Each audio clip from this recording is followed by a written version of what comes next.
Well, hello and happy Friday. Thanks for coming over for some Mr. Eric Reads. I got a good story for you today by Dick Gackenbach. It's called Dog for a Day, which, if you're anything like me, you often would wonder, what is it like being a dog for a day? Well, Mr. Gackenbach here has decided to give us a little insight into it. So, without further ado, for your Friday night enjoyment, here is Mr. Eric Reads, A Dog for a Day.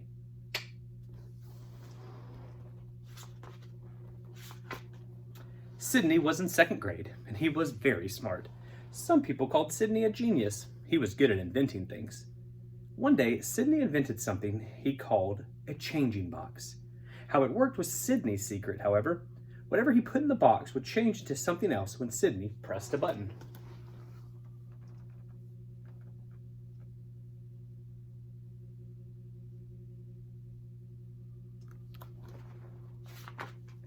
Sydney changed his baby sister into a lamp, but he had to change her back again when his mother got upset. He changed a football into a toaster, the cat into a canary, and the canary into a cat. Around Sydney's house, no one knew what was what anymore.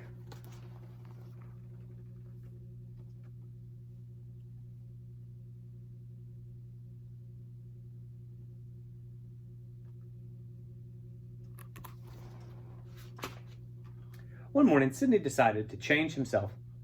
"I'm tired of being Sydney," he said. Sydney thought it might be fun to be a dog for a while, so he took his dog Wally, and together they crawled into the changing box. "What a good time I'll have being a dog," chuckled Sydney.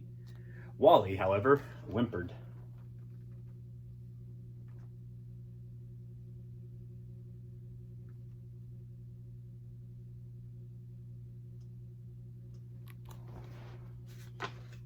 In a few minutes, Sydney came out of the box looking like Wally, his dog, and Wally came out looking like Sydney.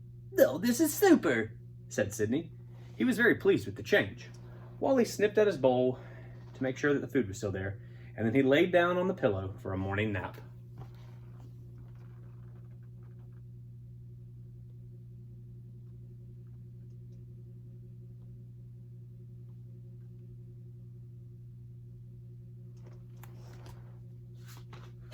When it was time for school, Sydney put his books in his mouth, sneaked out of the house, and headed for the school bus. But when he tried to get on the bus, the door closed in his face. "No dogs allowed," shouted the driver. But I'm Sydney," said Sydney. "Oh yeah? Well, Sydney doesn't have floppy ears," replied the driver as he pulled away. So Sydney had to walk to school.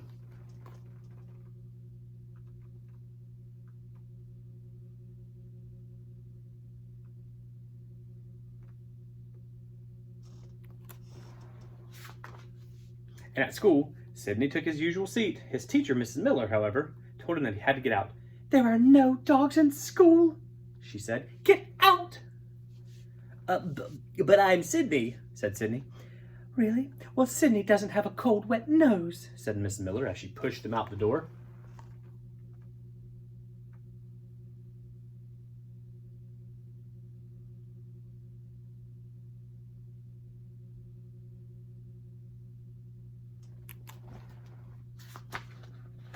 There was nothing Sydney could do but sit on the steps until school was over. He was waiting for his friends to come out so they could play baseball. But his friends wouldn't let Sydney join. "No dogs on our team," they told him. But I'm Sydney," said Sydney. "Oh yeah? Well, Sydney doesn't have fleas," they all said.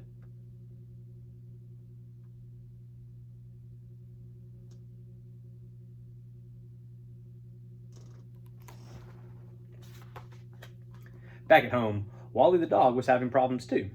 Why was Sydney's mother telling him to go to school? Wally couldn't even take a nap. "Sydney," Sydney's mother would say, "get off of Wally's pillow." Wally couldn't even eat his doggy delights either. "Sydney, stop eating from Wally's bowl," Sydney's father yelled. Wally whined. It was enough to make a dog leave home.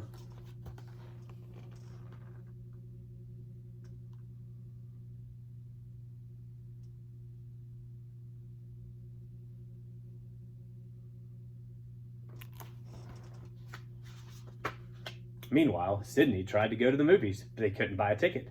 "There are no dogs allowed in the theater," he was told. Then Sydney went to the ice cream store. The owner of the store gave him some vanilla, but Sydney had to eat it from a dish on the floor. I'm sorry, the man said. We don't let dogs sit at the counter. It's no fun being a dog, Sydney complained. I am going home and change back into being a boy again.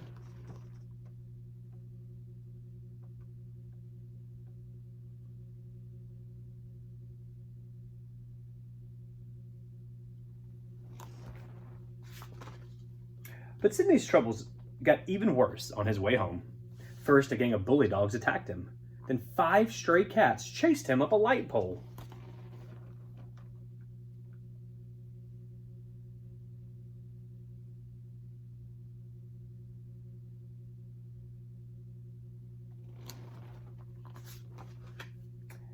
And if that wasn't enough, Sydney was stopped by the dog catcher. Said the dog catcher. No collar, no license, I see. It's the dog pound for you. Sydney gulped. If he went to the dog pound, he might remain a dog forever.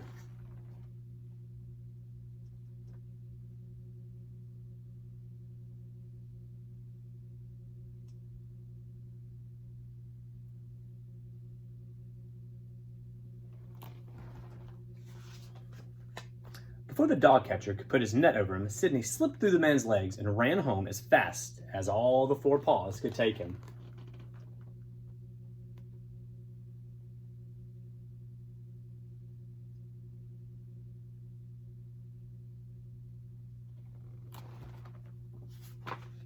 Sydney slammed the front door behind him. Without wasting a second, he shoved Wally off his pillow and into the changing box.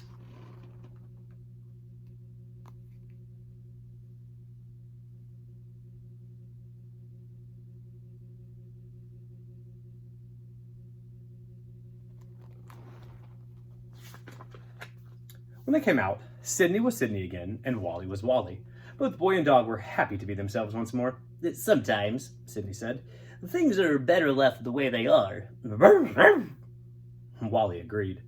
That evening, Sydney took the changing box apart and tossed it away.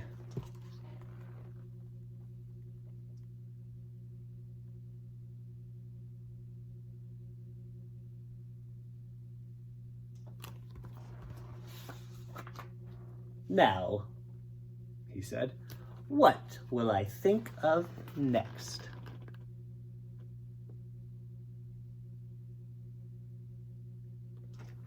The end. That was Dick Gackenbach's Dog for a Day here on Mr. Eric Reads. For a beautiful Friday, I hope you guys have gotten a chance to get outside, get some fresh air in you, have some exercise. As always, guys, please continue to take care of yourselves. Please stay safe, wash your hands, and be kind to everybody you speak to, talk to, come in contact with, see, tweet about, whatever. Just be kind. I'll see you guys around. Have a wonderful weekend.